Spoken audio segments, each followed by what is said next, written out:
Great. Welcome to the reinforcement learning lecture this week. It's number 4, and today we actually will see the first proper reinforcement learning algorithm, which is great. So, to get you on track again, so last week you have been looking into how to estimate a value function for an unknown MDP, for an unknown Markov decision process. We've been looking at different ways to estimate this with temporal difference learning and Monte Carlo estimation. And both of these were model-free, so we didn't have a model. And today we will look at how to solve an unknown Markov decision process by optimizing the value function and obtaining an optimal policy. Again, we will not have any model, so we are model-free. Next lecture actually will be given by Claire Bernard, and she will talk about bandits, which is a particular case of reinforcement learning algorithms that have only a single state, and she will also talk about the problem of exploration a bit more fundamentally.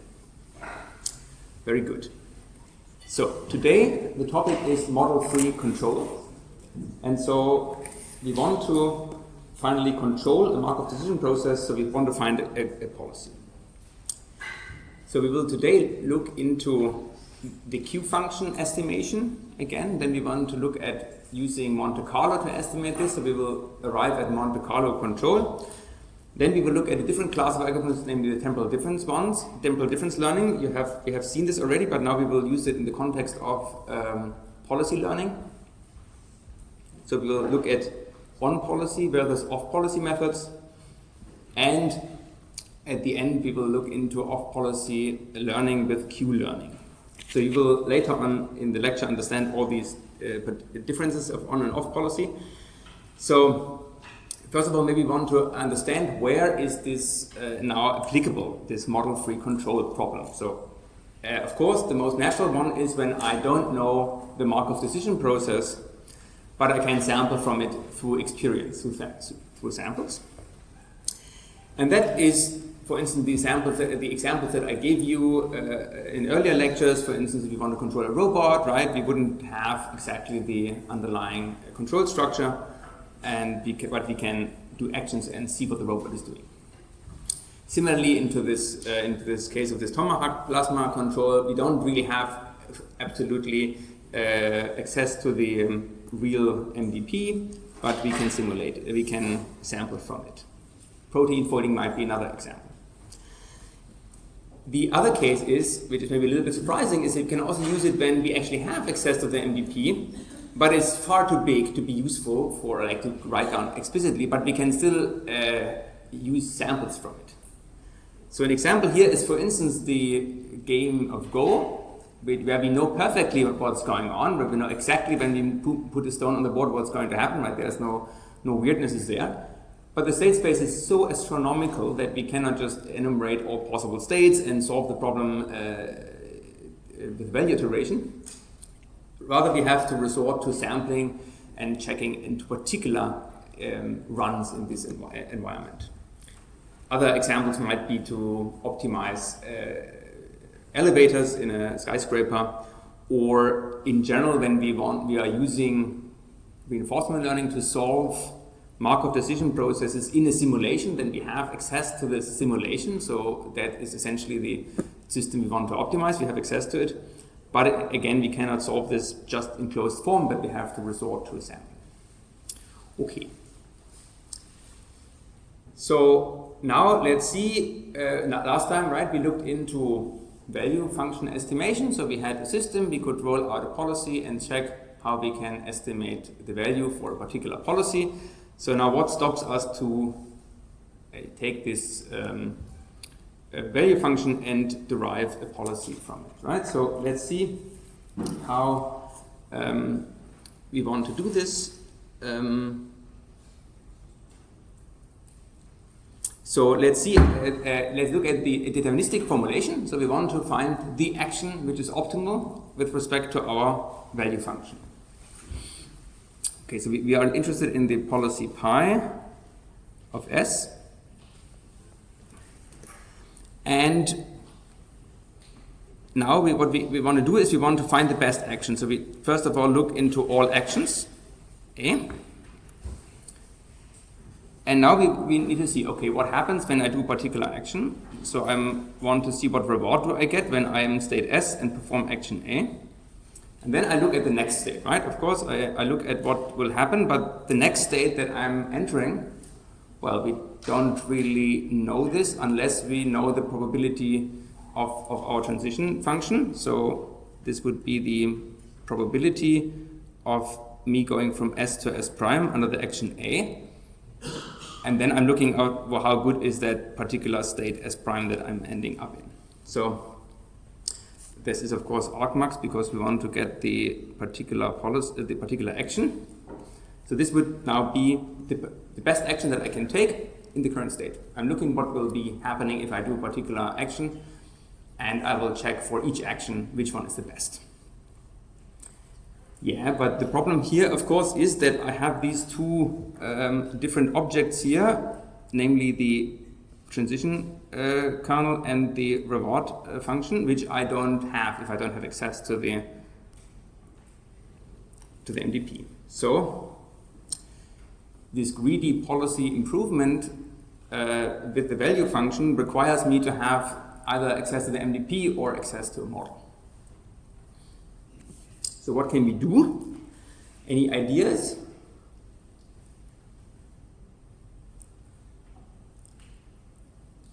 Yes? Try to estimate reward and probability. Yes, that would be an option to estimate these two quantities. That would be model-based reinforcement learning, because we would learn the model and then we could do this. This is an option. But today we want to talk about model-free methods, right? So, well, we had an object which helps us out, namely the action value function. Remember, this was this function that takes not only a state in and tells me how good it is, but it takes a state in and action in and tells me how good is it if I do first this action and afterwards I follow my usual policy. So you write this here by this function q with a subscript pi, because remember, of course, these functions are always depending on the particular policy you evaluate them for.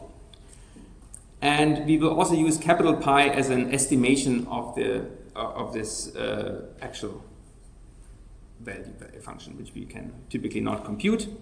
But so we have mathematically we have the small q, and when we estimate this from samples, we are using here the capital Q in this lecture. Okay, so having this function allows us now to get a much easier formula for the best action, for the greedy policy. How would that look like? So my new policy, which is greedy with respect to what I know so far, would be the argmax over the action. And then here it's very simple because I can just plug in my Q function, right? The Q function tells me for the state S I'm in, how good is it to take particular action A now, and then afterwards I follow the policy. So this is exactly what I wanted. So greedy policy improvement over the Q function is actually model free. So this is the object which we can use. Okay, now let's recap what we had to do in order to really obtain to an optimal policy. For that we had already earlier the policy iteration method, you remember, which was this method where I'm taking a policy, then I evaluate it. This was called policy evaluation, meaning estimate the value function. Then I take this value function and improve my policy with it. So we had these two steps, policy evaluation and policy improvement.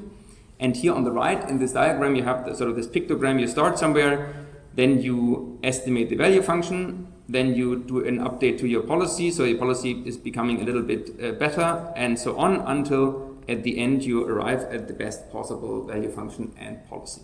Okay, now when we do this, there is a problem here that in order to estimate here the policy improvement, I have here a trouble because, as we just seen, I need for this part here, I need the model, right? It requires me the model. This was what I just had in 2 slides ago. So this method itself is nice, but not exactly applicable, but now we just use these action value functions, and here we go. So we do exactly the same. We do policy evaluation. So we take our policy and ask how is my Q function for that policy. So this is now the same on the right, but here is now Q. So we take our policy, run it out, get data, estimate our Q function. Once we have a Q function, which is intermediate, then we go and optimize the policy, which is typically just the greedy policy, the best policy, and then we do this back and forth. Well, we'll see a little bit later how we have to do the policy correctly. But so this is the picture which you have already in mind from the earlier lectures. But now we apply this to the case where we don't have access, because this part here now, the policy improvement can now be done directly with a queue, and we don't need a model. Great. So now the question is, what kind of action should we do here in order to get our greedy policy? So this is fine, we can do the max, but when we now collect new data for estimating the Q function, we have to take care, because we probably don't know what happens if for all the actions, what happens. And so here we can, of course, take a look into an example. And so here, this is on the left, you have such a sketch where it reads behind one door is tenure, so this is the permanent contract, and behind the other one is flipping burgers at McDonald's. So of course this is not exactly the thing that we want to do here, but imagine you have a particular state and you can choose the action choose the left door, and then you get a reward of 0. Then you choose the right door, you get a reward of 1. Let me do this repeatedly, okay? And then, let's say afterwards we do the right door and get a reward of 3. So great, our value to the right is now plus 2. And now we do this again, and it seems, yeah, good, we get another 2. So, well, are we sure that we have chosen the right door, right? I mean, we see that this is already stochastic. If we choose the right door, once we get 1, once we get 2. Maybe if we choose the left door another time, it gives us 10. So we don't really know this. So we have to essentially keep sampling data from the environment in order to understand the probabilities of the particular transitions and the probabilities of getting certain rewards. So exploration is very important and absolutely needed for reinforcement learning to work, because otherwise we wouldn't have any data to estimate a good Q function. If you have never chosen a particular action, you have absolutely no idea what is going to happen. Okay, so how do we take this insight now that we need to explore into this framework of policy iteration? And there is a very simple strategy which is called epsilon greedy exploration. Really more or less the simplest idea that we can do, which ensures that we continuously explore, is we take our policy as we have it and we roll the dice and throw a probability coin. And if the probability is smaller than epsilon, we take a random action, and otherwise we take the action from our policy, right? So with probability 1 minus epsilon, we take the greedy action, so the best thing we know so far. But sometimes in epsilon % of the case of the selection, we just do completely random. It's action selection random. So let's write down how this looks like now in a probabilistic notation. So before we had deterministic policy, which would just give you exactly one action. Now, in the general case, policy is a distribution over action. So pi of A given S. So we need to spit out for every action, we need to spit out a probability. And now in this case of this epsilon greedy, well, what is it? It is, maybe we can first think about the case, the lower part. With epsilon probability, we are choosing a random action. Let's say we have m actions. So we choose epsilon divided by m. We are choosing a random action. Let me write this down here. So this is a random action, or let's say any action, and the case of 1 minus epsilon, so the case when we have greedy, we are,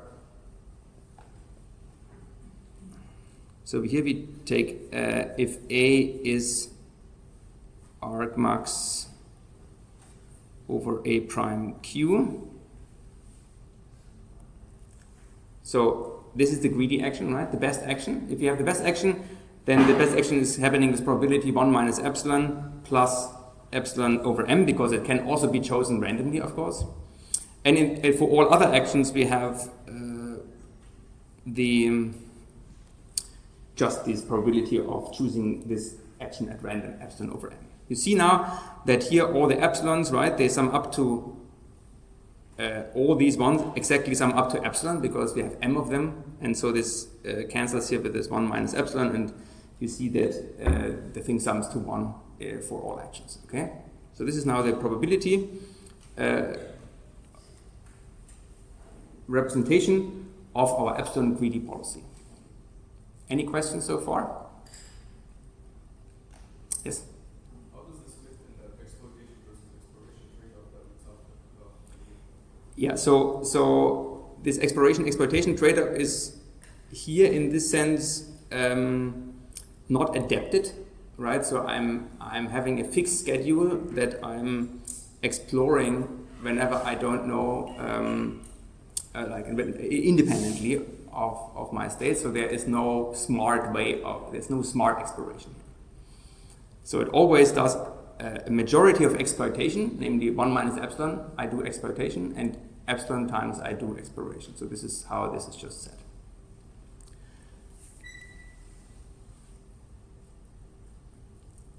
Next lecture, you look into how some more fundamental ways of solving an exploration problem. Yes. Good. What else do we have? Okay, now the question is, we are now doing not just the good actions, but also some kind of crappy actions. The question is, will that actually harm our policy improvement step, right? We had this nice picture that we would constantly improve our policy and eventually will converge to the best possible policy. We will also see under which conditions. But the question is, first of all, when we do these random actions, this epsilon greedy version, does that at all work now? So do we get this property that when we do this policy iteration step, that we are actually, our value function of our new policy is actually better than the earlier one? So formally, for any epsilon greedy policy pi, the epsilon greedy policy pi prime with respect to q pi is an improvement.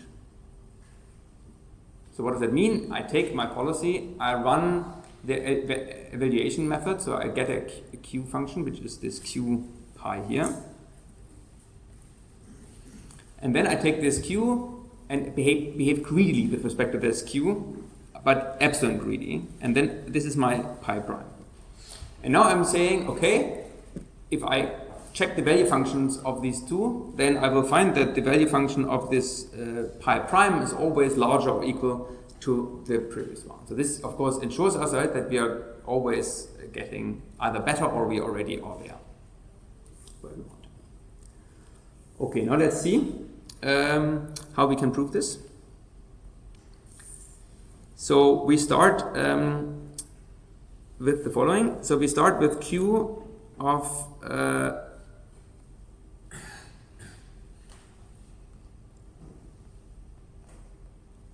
we start with the q function of our epsilon greedy, the new greedy policy.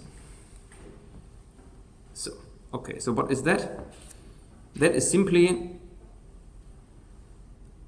we have to now marginalize over the policy. So we go over all actions that we have, check what my policy spits out for every of these actions, and I multiply this by the q function of, so here's also q pi, of this state and action. Okay, so this is just writing the left part into the right, because I have here, I'm plugging in a policy which is stochastic, so it can spit out different actions, or it has different probabilities for each actions, and so I just sum over this. Okay, that's great. And now we're using this definition of the epsilon greedy policy. Maybe I'm writing this again quickly up here. This was, so our pi prime of A given S was epsilon m plus 1 minus epsilon for A, I just call it A equals A star. So the best action. 1 second. A equals A star and epsilon over m for all others. Okay. Now let's see how we can translate now this policy here, this part, into its components using this, the knowledge that this is an epsilon greedy policy. So we have, first of all, epsilon over m. Now we sum again over all actions. So this is now our random actions. And there we just take the Q function S and A, because this is just random action, right? There is no additional probability. Probability was 1 over epsilon.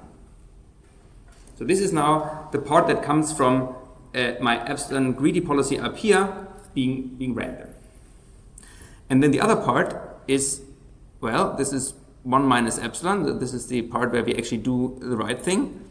And then we go again over, sorry, this is no, there's no sum here, nonsense. This is just now the greedy policy. What is the greedy policy? The greedy policy is the one that takes the best possible action, okay? And so this boils down that I'm taking here the maximum of the Q function.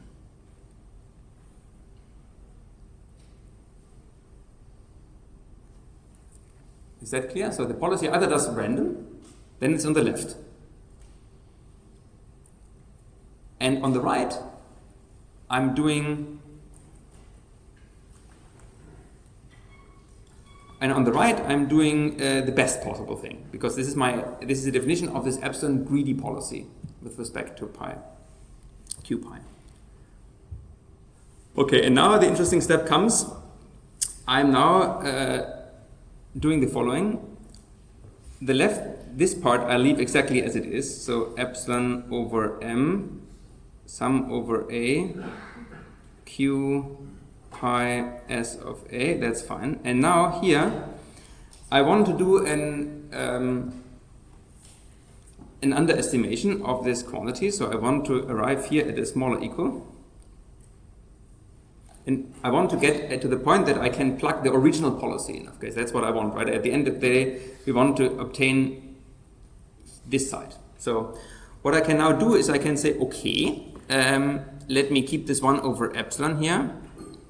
And then instead of this, I'm writing here a quantity which is clearly smaller than the maximum version, and it uses my original policy. So this would be the sum over all actions. And then I'm taking here my original policy. This one is also an epsilon greedy policy, right? And now I kind of make this the original policy that was used in this pi without being greedy. So I'm subtracting epsilon over m. So for every policy, for every action, I'm subtracting the probability epsilon over m. And then I need to divide this by 1 minus epsilon in order to make this entire sum, again, sum to 1. So this thing should be a probability distribution. So it needs to sum to 1. So essentially, I translate this policy again back to the non-epsilon greedy version of pi, and then I can just multiply here this by pi s and a. Okay, so this works. So so why is that okay? I can do that because this entire thing now here is a convex sum of my values q pi. They sum to 1, right? So this sums to 1. Every element here sums to 1. So that's fine. And this can clearly not be larger than the maximum value, right? If I take the maximum of a set, then I cannot choose any other combination which sums to 1 that will be bigger. So that's why I clearly have this larger equal here. Okay, and now we can see what happens. So this now becomes exactly my this policy pi. So here on the left, again, this is random. So this is the same for all epsilon greedy policies. So, and here on the right now, I'm writing for the probability 1 minus epsilon. I did the best thing according to the original policy pi. Do you understand? So there is a policy pi up here, which is epsilon greedy. And inside of this pi here is the original pi without epsilon greedy. And so this is what I recovered here. And so now when I write this together here, I essentially really get just sum over a pi a given s q pi. And this one is of course the value function for the policy pi. Up here, this was the value function for the policy pi prime, and down here I have now the value function for policy pi. So with this we have proven this statement.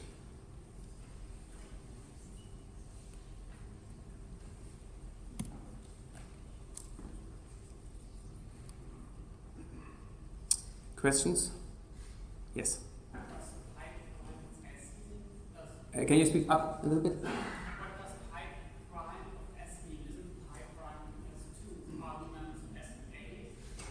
Yeah, so the question is, I guess, what do you mean here, right? Yeah, so this is like, I'm kind of plugging that function into this other function. Of course, so Q of S wants an action, so but here I'm plugging in the probability for each of the actions. So that's why I write here what this means on the right. I need to marginalize out over the possible actions and their probability that my Q function gives me. So this is the, so okay, this should, here this is actually v of pi prime s.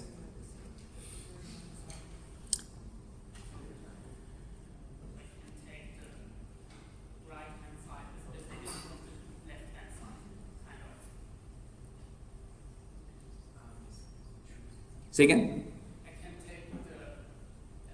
Right hand side is the definition of the left. Yes.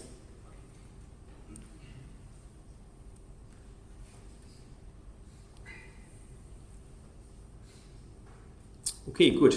Then we are now ensured that when we do this, even though we are doing epsilon greedy policy, so we do exploration, we are still able to let our policy improvement work in the policy iteration scheme, and we will converge. Here is a bit of more details about this derivation that you can maybe also understand them again if you forget what I said here. And now the question is, okay, let's now use the method that we know already how to estimate the value function or the Q function, namely the simplest one that we had was Monte Carlo estimation, right? Monte Carlo estimation. How did that work? Again, so we had our policy, we make some rollouts, there we get these trajectories tau here. From them we were able to compute the return gt, which is the sum of all the returns that we are getting from t, let's say from I equals t plus 1 to infinity. Oh, no, this is not good. 1 second, let's go back, let's write this differently. So here we have, let's say we are using k equals 0 to infinity, discount factor to the k times t plus k plus 1. So we are summing all the rewards and discounting them, right? This was our return. Good. And now we have this very simple update, or like this very simple way of computing it, simply from the statistics. We simply check how many times have I visited a particular state and action pair, and I'm computing here the returns for these, and then I have this iterative update equation.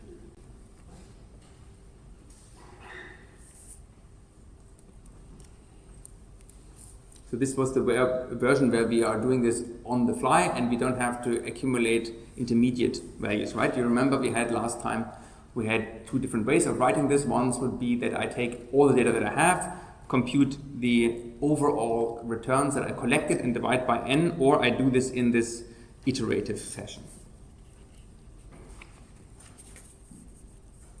And now we can take this method, so we have a way to estimate our Q function and we have a way to do policy improvements.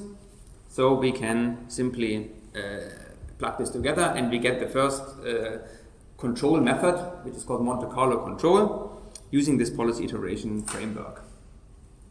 So to iterate, we would take our policy, evaluate it with this Monte Carlo method, get a Q function, and then we would take epsilon greedy improvement, and then we go. So here in our pictogram that we had before, illustrating this process, now we are starting with some Q. We do policy epsilon greedy, we are here, and then we are not actually doing the full estimation of our Q function, but we are only estimating this a bit by this Monte Carlo method, so we are actually going somewhere halfway. Then we do again our epsilon greedy improvement and so on. Now the question is, well, will that thing converge? So what do you think is needed for the conversion of this algorithm?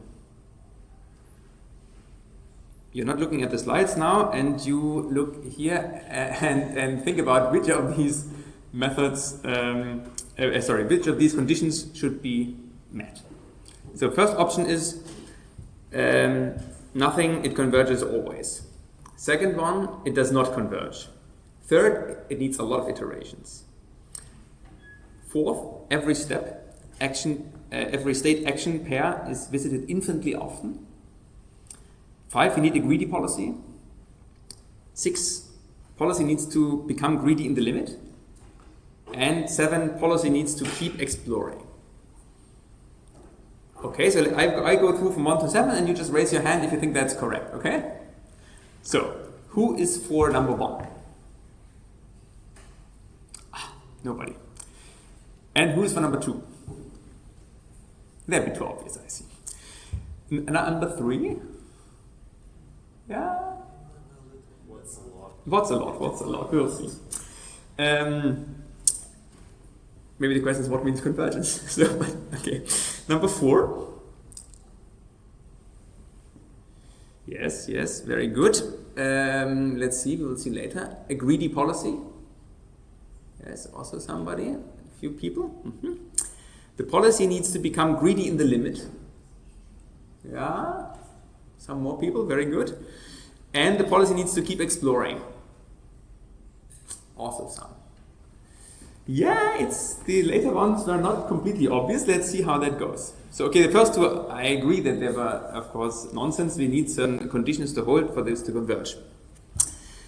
A lot of iterations, yes, we need iterations. A lot depends probably on the problem, but it is something that is requires us to go through, in particular as we are trying to estimate probabilities of certain events to happen, and that means we need to have a lot of data.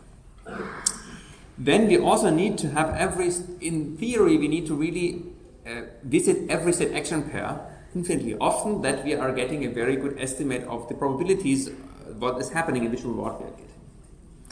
The greedy policy is not helping us, but we need the policy to become greedy in the limit. We will see how to formalize this in a moment. And we also need the fact that this policy keeps exploring, because otherwise we wouldn't be able to meet essentially number 4. So number 4 tells us that we need to have somehow number 7. Yes? Are 6 and 7 contradictory to each other? Because how can I become greedy in the limit if I keep exploring? Naja, this is the cool thing about limits, right? What does it mean? So greedy in the limit, infinite exploration, GLI. Okay, this is what we need. And so all state action pairs are explored infinitely often. So this means this counter n here, that for every state kind of goes as we are running the system, is going to infinity. And this policy, the policy converges to a greedy policy, means that in the limit of this policy, after iteration k, and when I do k to infinity, I get that this policy concentrates on this deterministic policy that takes the best action.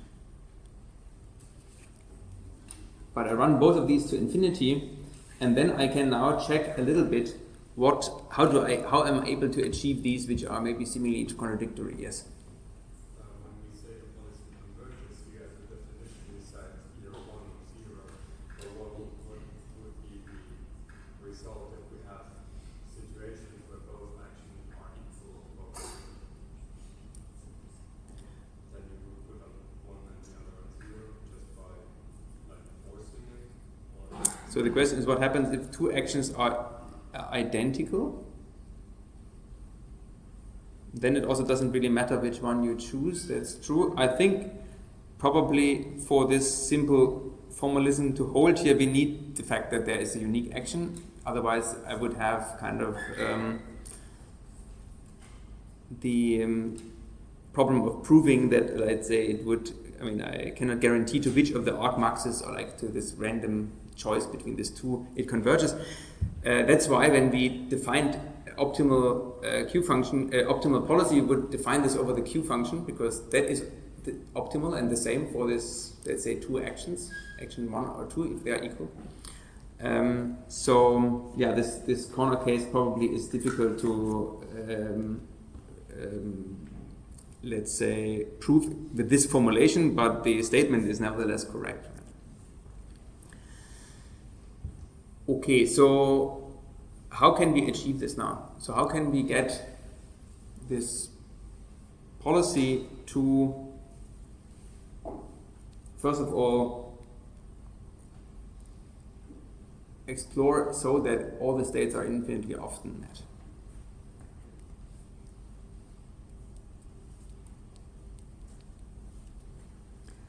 So of course, if you have this epsilon greedy policy, right, then that would always choose a random action. So if you just keep this would of course give us that every state action pair is infinitely often visited, because I'm doing random actions.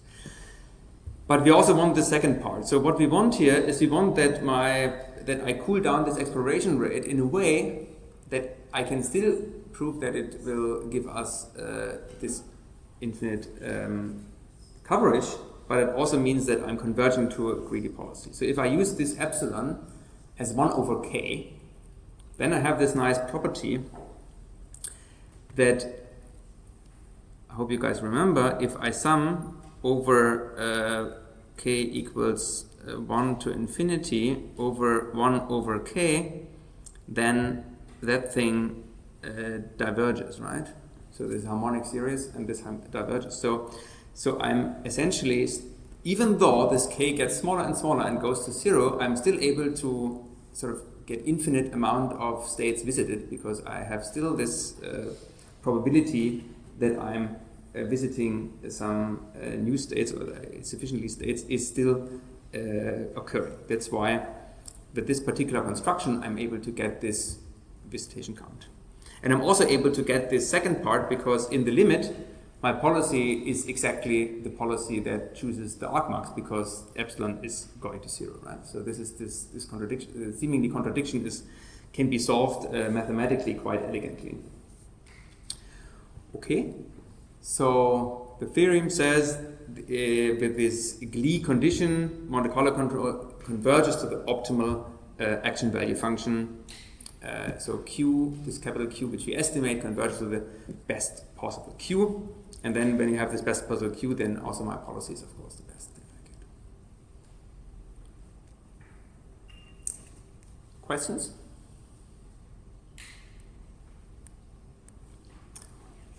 Okay, now let's look at one example where this could be employed. So this is this blackjack example that René was introducing last lecture. This card game, you remember, where you had these cards and you want to play that your points are as close as possible to 21 points, but not above. And the counting was that your face cards, your face cards, they count 10. The ace is either 1 or 11, so this is a good card because you can choose, and other cards are just according to their value. And so we start with 2 cards. There's a dealer that has 1 card open, and then you can, in every term, you can choose to either open, like say that you're done, or you want another card. So you either stick, that means you want to take more cards, or you do hit, that means or twist, then you want to show the cards and reveal the results. And so last time you had this, and we will compare this in a moment to the case where you had a random policy, but now here we have if you have the optimal policy, then we will see that you see here on the right that this value function is nicely going up to this case of 21 points, and for the intermediate values, depending on what you have in your hand. So this on the right here is the player sum, so how much are the cards on the hand summed up. If they are small, of course, smaller than 12 we don't have to consider, but above 12 we see that the value is smoothly rising, and depending on what the dealer shows, it's also this of course also affects our value. And now here in this case, what we had last time we had a particular policy, which was this policy that would always stick until the cards are larger than or equal to 20, otherwise it would twist. And so so this is a suboptimal policy because there's this very simple rule here. And then we estimated the value function, and you remember it looked very wiggly when we had a few thousand episodes played, and we played a lot of them. We got this value function that looked like this. They are different depending on whether I have an ace in my hand, so which I can use, because that very much depends on whether I can be more aggressive, right? Because the ace I can turn either into an 11 or I can turn it into a 1 in order not to lose and not to go over the 21. Yeah, so you see on the left is the value function for a suboptimal policy. Has a similar structure, but it looks quite a bit different, of course, because the policy is not doing the right thing. And here on the right, this is the optimal value function, which we can now compute with this Monte Carlo control, which I just explained. Feedback with a few questions on the lecture, and also 2 questions on the homeworks and tutorials.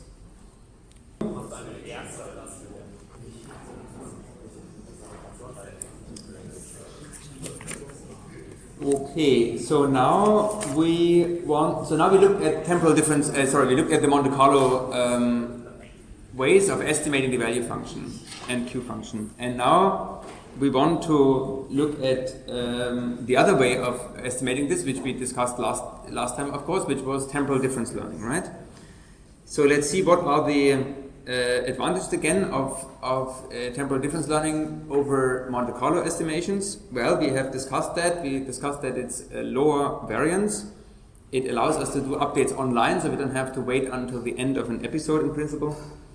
It allows us to already work with incomplete sequences, and it exploits the Markov property, which is also quite helpful. Of course, if you are doing Markov decision processes.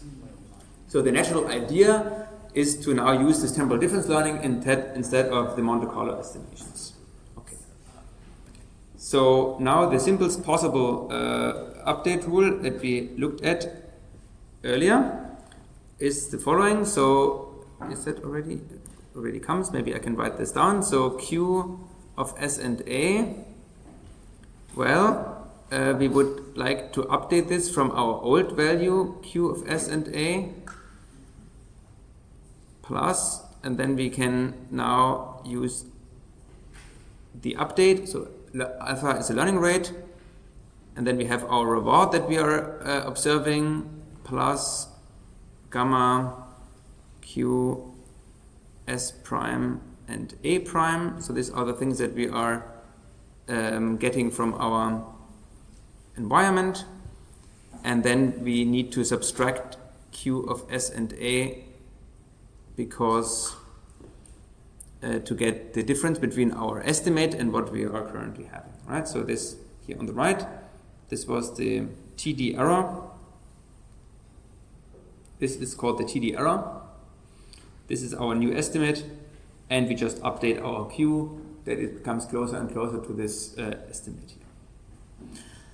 Here on the right, you see this backup diagram. So we are here in the current state S and A. We perform action A, we receive reward R, we go to the next state, and there our policy will perform the next action. So this thing is called SARSA, which is just because we have these variables S, A, R, S, A.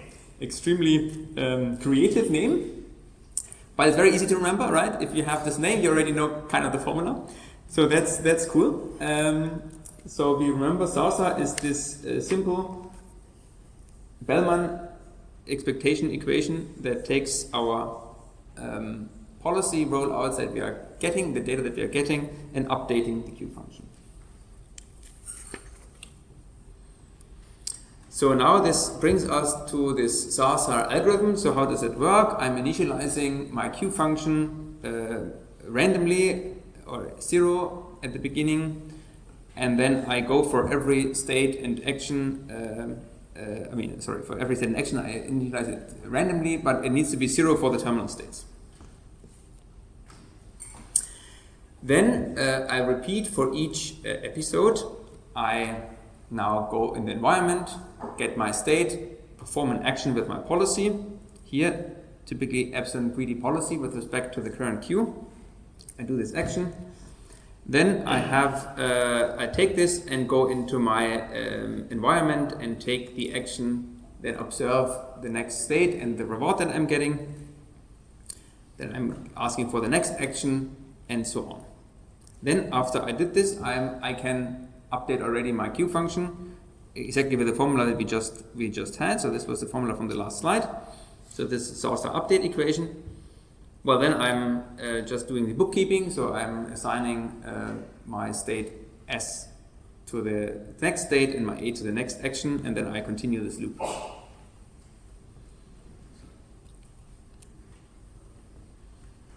And I do this until my state is terminal, and then I stop, and then I just do the next episode, which starts here with getting a state from the environment. That's kind of a reset. And then I run this over and over again. So, okay, let's look at some example, how this could look like. So let's say I have here an environment where I start here. Maybe here is some kind of obstacle, and I want to go here to the goal. And then I can have two paths. Let's say one is taking this course and then doing some detour, coming back here to the goal. 1 second. And let's say maybe another rollout would be that I go here and then, but here I would be better and already go down here. This pen was not a permanent pen, that this didn't really help too much. Let's say this one. Okay. Then I go also to the goal. And then we can understand a little bit what this method would do. So it would give us, let's say for this particular state here where we have two paths, let's say here before this, we could ask ourselves what is the value that I'm getting here, or this Q function that I'm getting here for the action that goes to the right. Well, that would here be, so this Q function of S and A would be essentially the average of this Q function that the return that I'm getting over the long path and the short one. So this would be the average. if my policy in 50% of the time would essentially go straight and the other time it would turn. So average of this one and the black route. Yes, there was a question. It might be wrong, but we are not updating epsilon, but should we update epsilon to get It's okay, good observation. So there is no update of learning rate or epsilon in here. Let's say for the theoretical convergence, we need to update this epsilon and cool it down. In practice, often this is not really done because we typically are fine with continue to exploring. But you're right. In order to, if I know how long, no. In principle, you're right. We should just cool down this epsilon. So we could add this anywhere.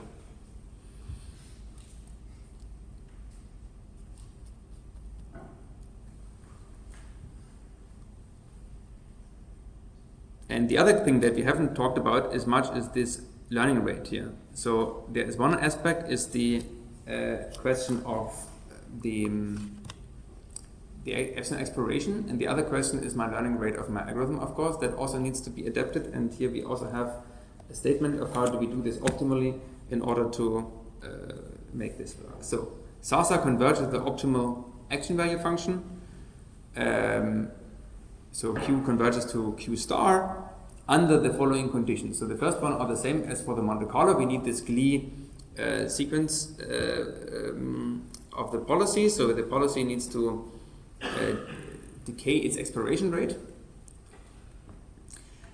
And the second thing is we need the update of the learning rates to be also of this particular form, that we are still having infinite possible updates. So we have the same aspect as before. So the sum over all the A's, the alphas, sum over all alpha, t equals 1 to infinity, should also be infinity, but it should be not too big. So if we square this, if we have alpha square, then that should be smaller than infinity.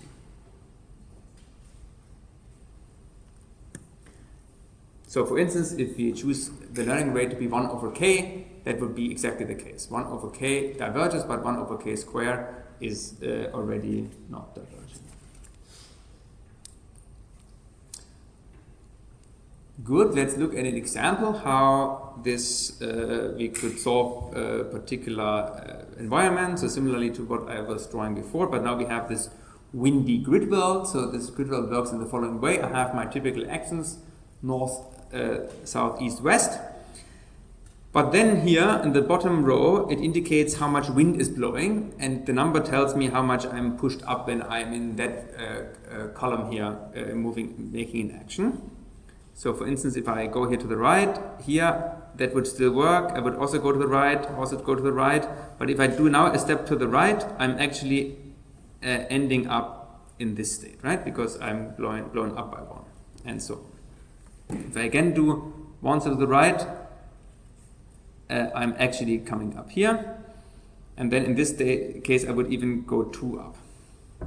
But of course, at the boundary, I would don't go anywhere. So maybe a simple sequence could be that I'm just continuing along this wall here until I cannot do anything anymore here, and then I'm coming back.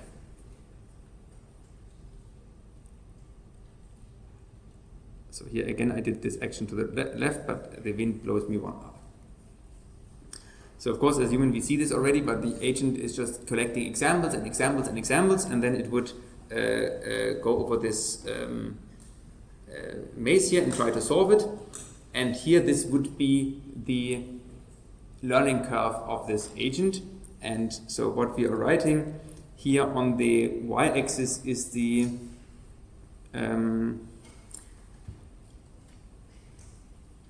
number of episodes that we are actually finishing. So it's a bit of a funny way of representing it, let's say, but if we are very quickly at the goal, right, then our episode counter increases by 1. So this gives us one way of efficiency that we are in this goal. So if this is the steepest slope is here, the one where I'm having exactly the number of steps that I need minimally reach the goal. So at the beginning, I need a lot of exploration until I'm at all going a few episodes up. Because yeah, it's quite difficult to go down here and then come back to the goal. But then eventually I will become better and better, and here at the end I will have mastered this environment and found this particular path. Questions? Okay. Now let's look at the same algorithm, but using these eligibility traces that you have been looking at last time. So this was using not the one-step TD updates, but the TD updates which use all the next steps. So this was a mixture between Monte Carlo and TD. You remember this TD lambda algorithm, and we can use exactly the same now for SARSA, which becomes then SARSA lambda. In practice, this uses these eligibility traces that were briefly introduced in the last lecture, and I would like to show you here how this simply changes the algorithm that we had just now. So everything stays the same, but now what we do is we have to keep track of these eligibilities. Eligibility was this idea that I know when I see a particular reward, how were the other states that I visited before possibly influential or responsible or eligible for this particular reward that I'm getting.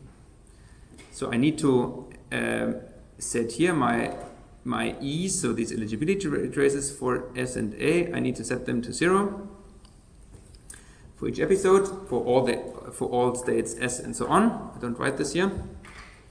And then here I now change this part down here to update the eligibilities. Maybe so first of all I do this. And second, I'm now, instead of directly updating the Q function, I'm computing this delta. So the delta was how much would I need to change my Q function. And now I can use this update of these eligibility traces that we had before. So I would, for every state that I'm currently visiting, I would bump the counter up by 1, which means, I've been there, I've been here. And then I go over all state action pairs that I have, and for each of them I'm updating them. So what it says essentially is I'm getting currently a reward, and this is my delta. This is sort of how much I would need to change, is part of my delta. But now I go back and essentially change the other Q values also in relation to how much they were responsible for this particular reward. So here I go over all Q values, and here is my learning rate times delta times its eligibility, which is 1 for the current case, so that's fine. For the current state, that's at least 1, or I visited it more often. And then I'm decaying these eligibilities such that if I step one step further, they are smaller than for the current one. And I show this in an example here in a moment. So if you look at this example, what I have, imagine I have this particular path here on the left. Then if I just take let's say I have a single trajectory that goes to the goal. If I do the normal SARSA update, the funny thing is nothing happens until this last step, because for all the other updates I'm just getting no real information. Only in the last step, essentially, I'm seeing the goal and I'm getting this one update. So now, in principle, only this state 1 before the goal is updated. Next time I have to run the thing again and hit this state just 1 before the goal to see, okay, now I can update another time. So essentially I need to do yet another whole round of exploration in order to hit this state. Then I get, let's say, 1 more, and then 1 more, and 1 more, and so on. Whereas in this version with this eligibility traces, once I hit it, I would kind of update all the way to the beginning a little bit along this path. So this is showing you a little bit here in this thickness of these arrows, shows you how much of this this terminal reward is propagated along the path. Okay, that's really quite nice, but I can just tell you that nowadays in practice we are not quite using exactly this way, but we are simply storing the data that we have been seeing and reiterating over the replay buffer, what we are calling this. We will look at this later. And so we are doing something a little bit similar to this eligibility traces, but we don't have to keep track of all these things. We just run our algorithm on the data we have collected. Which is, we will see whether this is possible for the Sarsa algorithm. This is actually not so easy because what we discuss now, the Sarsa algorithm is an on-policy algorithm. So what does it mean? An on-policy algorithm means I'm learning while doing the job. So the policy is doing its actions and learns then exactly from these actions and from this policy how things work. So I'm estimating my Q function for the particular policy that I'm running. So in this case, for instance, the epsilon greedy policy. So we had looked exactly at these two examples, Monte Carlo control and policy iteration, using policy iteration, and the Sarsa algorithm. Right? Both of them were this way. I was running the policy out, I was collecting the data, estimating the Q function, fine. Now, what else can I do? I can use the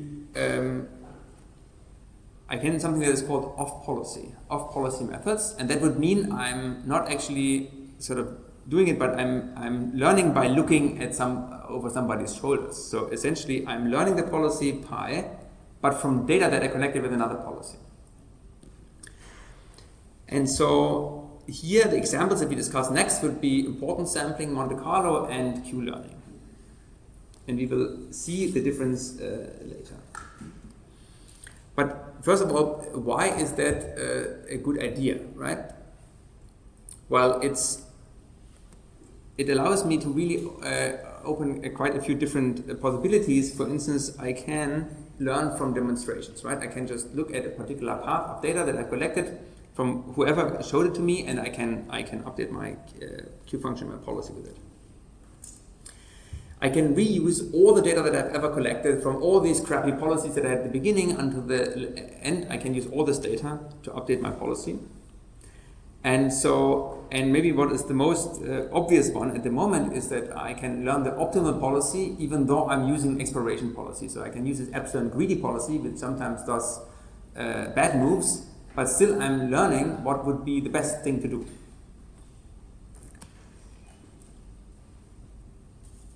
And I can also, for instance, learn different policies by just following a particular, I have one policy that I use for collected data, and I can learn multiple policies. Okay, so now we know, I hope you guys are excited about this idea that we can use this off-policy methods, but now we have to actually get to them. Because they promise to be much more efficient as we can use all the previous data and don't have to throw this away. So the problem is now that we are getting the data from the current policy, and we need to compute the expectation over with respect to a different policy. And for this, there is a very general concept which is called importance sampling, which allows us in general, if we want to compute an expectation, for instance, for particular probability distribution, but we are only having samples from another probability distribution, it allows us to compute this nevertheless. So how does that work? So let's say I want to compute the expectation of my variable x, and I want to compute the expectation over whatever function f. So this is, of course, the sum over all elements in x, p of x times f of x, right? So this is simply my expectation. Okay, and now I can do a trick.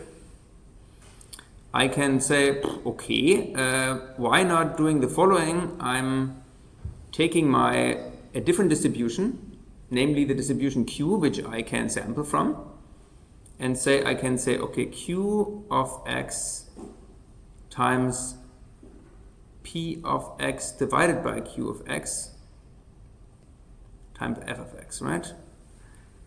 Nice trick, I can just cancel these Q's and nothing happened, right? So I did nothing. But I did something, because now let's look at this part, right? This part here is now I'm summing over the probability of Q, over Q, and then of another function. So here you see that I can now write this as an expectation over Q. So this is the expectation over x coming from Q, P of x divided by Q of x, fx. Okay?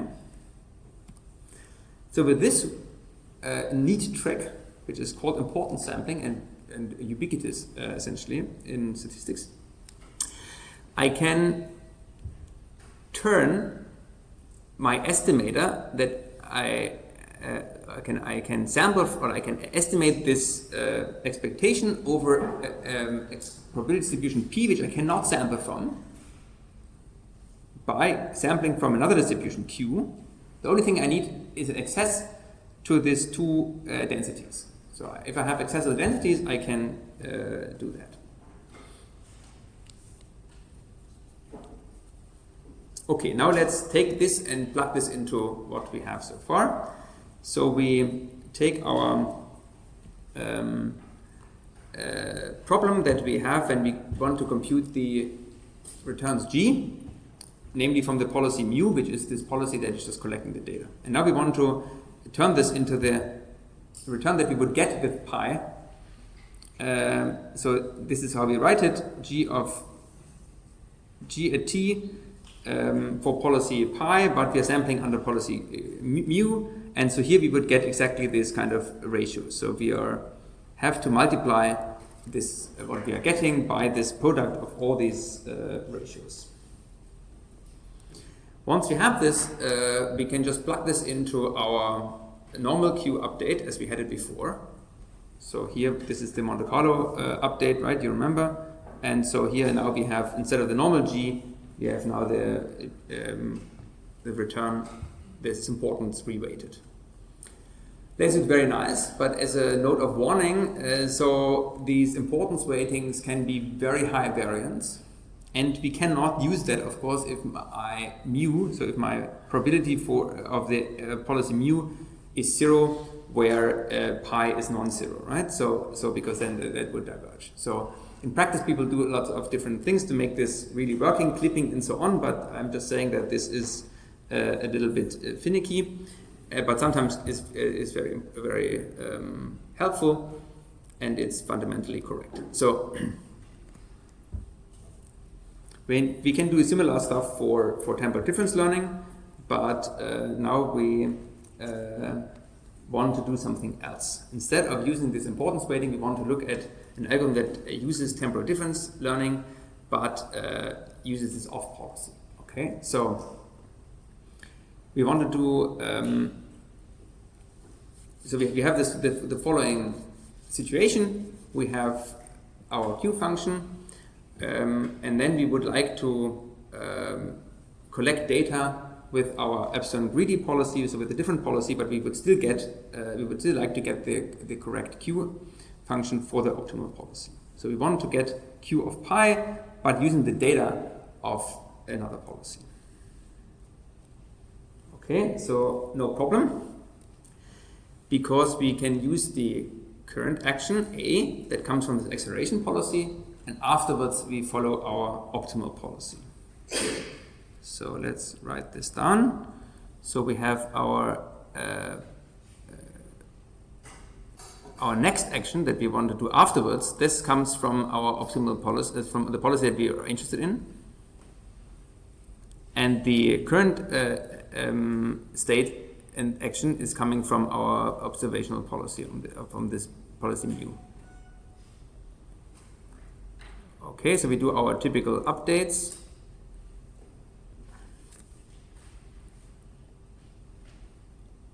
And now we have our reward that we have been observing, that's fine. And here we are writing now Q of st plus 1 and our A prime.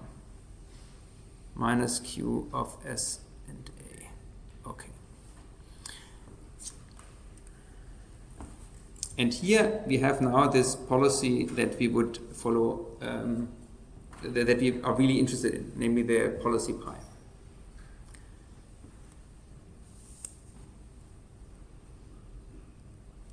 So this is the estimate of the Q function for the policy pi, although we got data, namely the first action, from the policy mu. Okay, this is a good observation now here, and we can now take this and plug in the policy the absolute greedy policy that we really want to use for running something. So we want to explore. What we would actually do, right? We would like to estimate the Q function for the best possible policy, for the optimal policy. So the policy that we're really interested in is this greedy policy here, the argmax policy. But the behavior that we are collecting is with respect to the absolute greedy policy that sometimes does exploration. Okay, so then this simplifies simply to the following equations. So we have the RT plus 1 gamma Q of S prime, and then this A prime, where A prime came from our policy above, from this one. And then, well, what is that? That is the RT plus 1 plus gamma argmax action, and then we take Q of S prime and A prime. And so instead of going over this argmax with the policy, we can also just directly ask for the maximum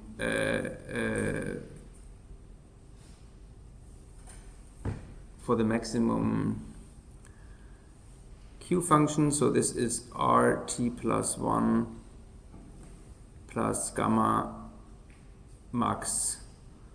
I know this isn't what did I write here. Sorry, I already cut this definition short. So now I show you simply the equation. So I can ask my Q function and plug in here the policy that I have up here. So my greedy policy, and of course instead I can also just ask what is the highest Q value, because that's what this policy is doing. So my equation here becomes very simple because I'm just using the best possible Q, the best action that I can do and the highest Q value. So my update for the Q function in Q-learning is our well-known equation, but now we're using here the max operator, the Bellman optimality equation. Again, up here you have the backup diagram. So we start in S and A, we receive reward R, and in the next state we are doing the optimum. So this is this max operator here over the possible next states.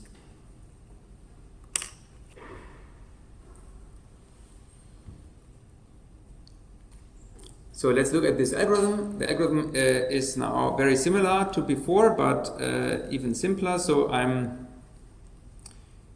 again starting my environment. I reset it and get state S. Then I go over all possible over all the states, and in each state I'm using here the epsilon greedy policy. So I'm sometimes doing exploratory actions. I take them and I observe what's happening. But then importantly, I'm using here this max operator. So I'm estimating the Q function for the best thing I could have done, not the thing that my policy might do. And then I just do the typical bookkeeping. So you see, I don't need this as the next action at all, because I'm not interested in it. I anyway do for the next action, I'm doing the optimal action. So now let me quickly draw this same example that I had before. So now I'm in state here. Let's say I'm going around this to my goal over this detour. And another rollout, let's say I would take this path, but I would cut short. Then if I'm asking about the value here, that would now be the so the value at this place, Q of S and A here, would be the value that I'm getting when I follow the better path, so only the black path, because I'm taking the max. Although my policy sometimes does the detour, I still know that if I would have chosen the right path, there I would be much better. With this, I would like to show you some demonstration. Here is such a grid world where the agent is the blue dot and it runs around, and it starts from knowing nothing, and then it runs in this maze, and you see here on the top right is apparently a positive reward, but it hasn't seen all the states yet, and it keeps exploring this. It's interesting that we don't get all the fields here revealed. Yeah, let's see what happens if we actually run this longer. So this is actually the thing that you can also do when you are having the exercise done. So actually, if you run this for much longer, now 100 iterations, then you see that actually here was a negative reward, which we also discovered now, and this is how the policy looks like. So I would, of course, go up around, and if I'm here, for instance, interestingly, I would also go back to not be able to not fall into this bad state here, although this is probably not converged because there was no noise. The question is what happens if I actually add noise. Let's say I'm adding some, so maybe let's look at this first of all. If I have 1,000 iterations, then I see that all the values are filled, and I'm getting the expected behavior that I would just straight go to the goal here, to this state with reward 1. Now what happens if I add noise?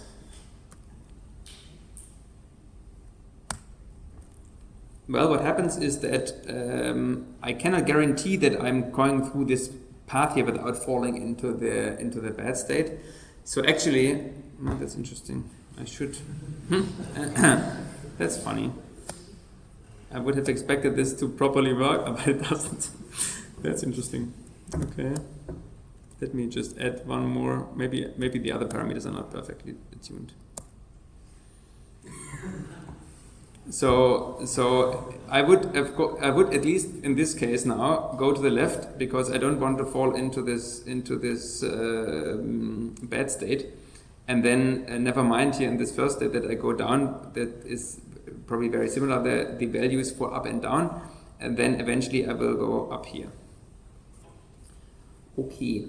Now the time is already up, and I have one more example which you can also actually talk about in the tutorial. So this example is exactly discussed in the tutorial session, so you can just do that there.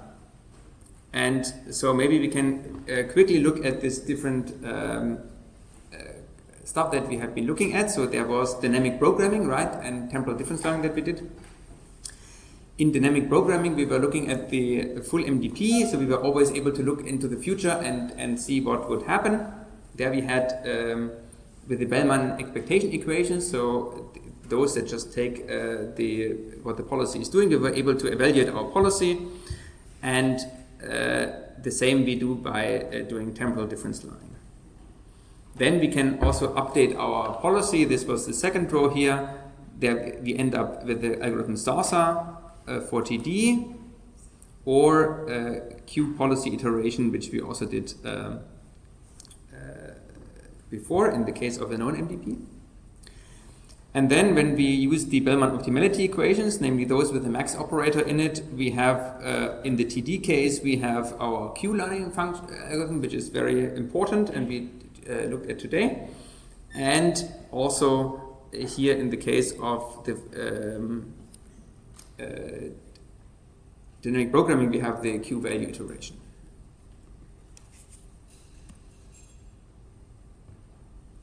And so here are these different update equations that we are getting in these different cases. So on the left, we are always working with these expectations over all possible futures, and on the right, we typically work with these learning rates where we are slowly updating our estimates of these quantities from experience. Are there any questions?